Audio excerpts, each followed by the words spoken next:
Good morning everyone. कैसे आप सब लोग? उम्मीद करता हूँ आप बहुत अच्छे होंगे, स्वस्थ होंगे। तो आइए शुरू करते हैं आज का हमारा नया टॉपिक, एक अगला वीडियो, नया वीडियो। आज हम एक नए टॉपिक के साथ आप लोगों के सामने आए हैं। देखिए, आज का जो हमारा टॉपिक रहेगा वो रहेगा श्रुति। श्रुति किसे कहते हैं, श्रुति क्या होती है, श्रुति कब बनी, कैसे रूप में बनी, कितनी संख्या में बनी, उसका प्रयोग कहाँ पर होता है, किस रूप में किया जाता है, वो क्या काम आती है, इन सारी बातों पर चर्चा आज के वीडियो के माध्यम से हम करेंगे। जो हमारा टॉपिक रहेगा श्रुति।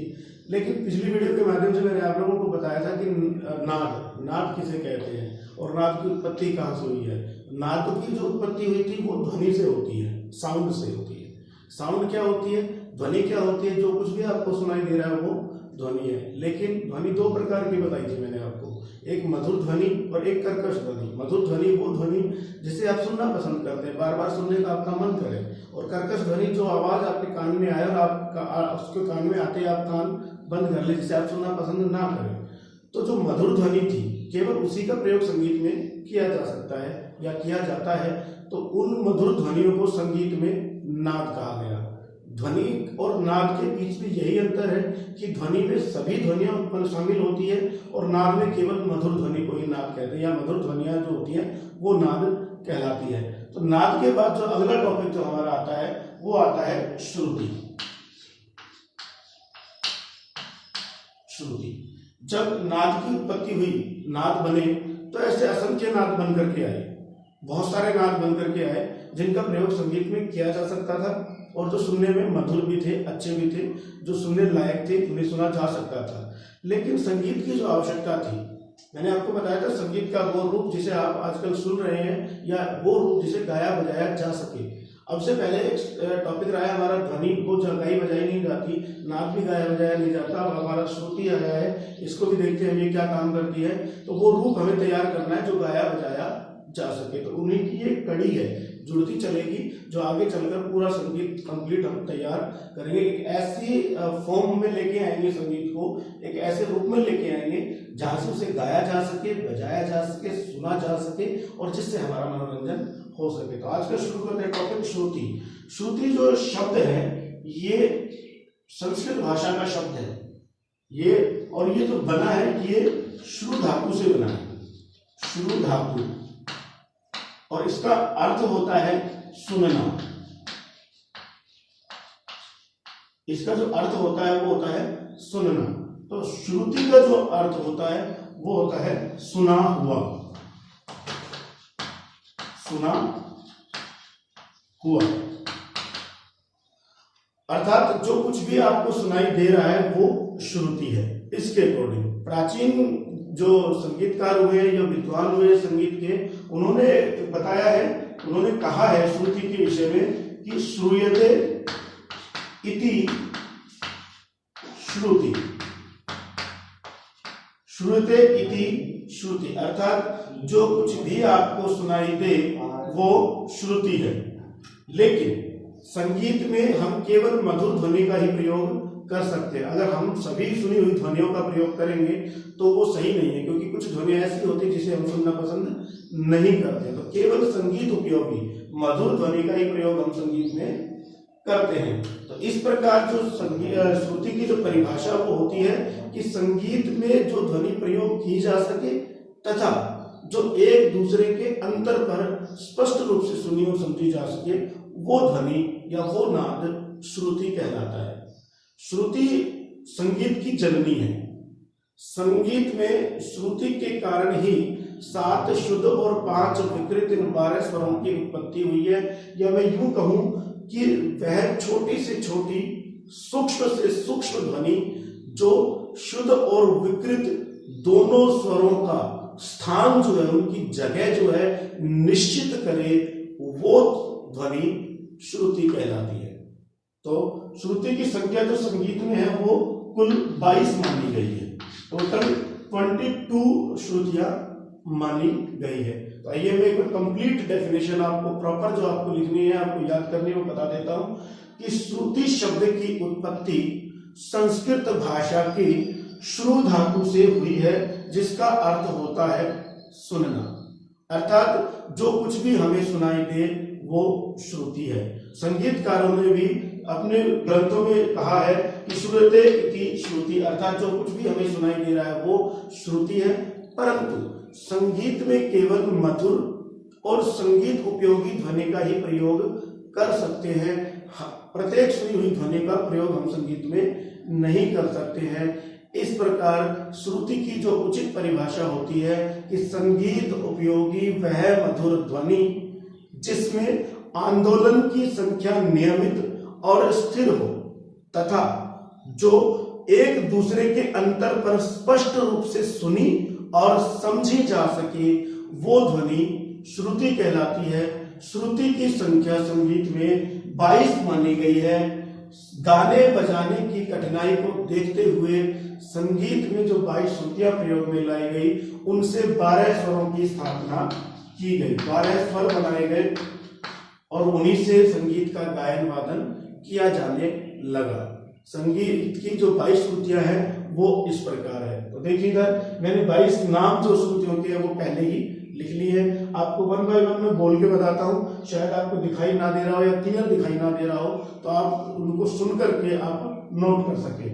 जो पहली जो श्रुति है वो है तीव्रा, दूसरी है कुमुदती, तीसरी है मंद्रा, चौथी है छंदोवती, पांचवी है दयावती, छठी है रंजनी, सातवीं जो है रक्तिका, 8 पे है रौद्री, 9 पे है क्रोधी, 10 पे है वज्रिका, 11 पे है प्रसारिणी, 12 पे है प्रीति, 13 पे है मार्जनी, 14 क्षिति, 15 रक्ता, 16 संदीपिनी, 17 आलापिनी, 18 मदंती, 19 रोहिणी, 20 रम्या, 21 उग्रा और 22 क्षोभिणी। इस प्रकार ये इनके 22 नाम है, लेकिन इन नामों के साथ इनको गाया बजाया नहीं जा सकता था। गाने बजाने की कठिनाई को देखते हुए इन्हीं 22 श्रुतियों से 12 स्वरों की स्थापना हुई, जो कि 7 शुद्ध जो हुए, शुद्ध स्वर जो थे वो थे सा, रे, गा, मा, पा, धा, नी, और एक रूप तैयार हुआ है विकृत, उसमें है रे, गा, मा, धा और नी। इस प्रकार ये 12 स्वरों की स्थापना हुई इन 22 श्रुतियों में। अब मैंने आपको बताया कि वो सूक्ष्म से सूक्ष्म ध्वनि जो शुद्ध और विकृत स्वरों का स्थान निश्चित कर सके, वो श्रुति है। तो आइए मैं आपको बताता हूं कि उनका स्थान कहां पर है, कौन सा स्वर कौन सी श्रुति पर स्थापित है, या कौन सा स्वर कितनी श्रुतियों को मिला करके बना है। देखिए, संगीत में जो 12 स्वर बने हैं वो इन 22 श्रुतियों से ही बने हैं, क्योंकि जो 22 श्रुतियां थी ये इतनी मधुर थी, या ये कहूं कि 22 नाद जो थे इतने मधुर नाद थे कि इनसे बढ़ करके, इनसे स्पष्ट रूप से सुना और समझा जा सके और कोई नाद नहीं था। इसलिए संगीतकारों ने इन 22 के 22 का प्रयोग करना जरूरी समझा, लेकिन संगीतकारों की जो आवश्यकता थी वो अभी भी कम थी। तो इसलिए उन्होंने इन 22 श्रुतियों को डिवाइड कर दिया और एक नई साउंड, एक नई ध्वनि, एक नई श्रुति का आविष्कार किया और जिसे स्वर का नाम दिया गया। अब कौन सा स्वर कौन सी श्रुति पर स्थापित है, उसकी जगह कहां पर है और कितनी श्रुतियों से मिला करके बना है, तो वो मैं आपको बताता हूं। पहले हम 22 श्रुतियां लिख लेते हैं। 1 2 3 4 5 6 7 8 9 10 11 12 13 14 15 16 17 18 19 20 21 22, ये 22 श्रुतियां हैं हमारी, मान लीजिए आप। तो इसको एक टेबल के माध्यम से मैं आपको समझा देता हूं। आप ये क्लियर कर लूंगा आपको पहले में कि कौन सी श्रुति जो है वो कौन सा स्वर कितनी श्रुतियों से मिलकर के बना है। तो एक फॉर्मूला है 432 44 32, ये फॉर्मूला याद रखिए। ये आपको किसी भी श्रुति की इंडिविजुअल संख्या निकाल के देता है, यानी कि एक जो पहला जो स्वर है इनका स्वर लिखिए सा, रे, गा, मा, पा, धा और नी, ये हमारे 7 स्वर है। तो 7 जो है वो 4 श्रुतियों से मिलकर के बना है। अब 4 श्रुतियों से मिलकर के बना है, लेकिन सा है कौन सी श्रुति पे? तो इधर देखिए आप 1 2 3 4, ये जो चौथी श्रुति होगी, ये जो चौथी श्रुति होगी, इस पर हमारा सा स्थापित किया गया। इसको एक पर्टिकुलर जगह दी गई है, इसका स्थान निश्चित किया गया है। प्राचीन काल के और मध्य काल के संगीत पर जो दृष्टि डालते हैं, उसके बारे में पढ़ते हैं, उसकी जानकारी में जाते हैं, तो हमें बताता है कि जो स्वर बना है, जितनी भी श्रुतियों से मिलकर के बना है, उसकी अंतिम श्रुति पे उसको निश्चित किया गया है, उसका निश्चित स्थान किया गया है, उसको वहां पर स्थापित किया गया है। तो पहला जो स्वर है वो सा जो है 4 श्रुतियों से मिलकर बना है, तो वो अपनी ही चौथी श्रुति पे 1 2 3 4 इनसे मिलकर के बना है, तो इस चौथी श्रुति पे वो स्थापित किया जाएगा। अगला रे जो स्वर है वो 3 श्रुतियों से मिलकर बना है, 1 2 3, यानी अगर 22 के अकॉर्डिंग देखेंगे तो ये 7वीं श्रुति कहलाएगी।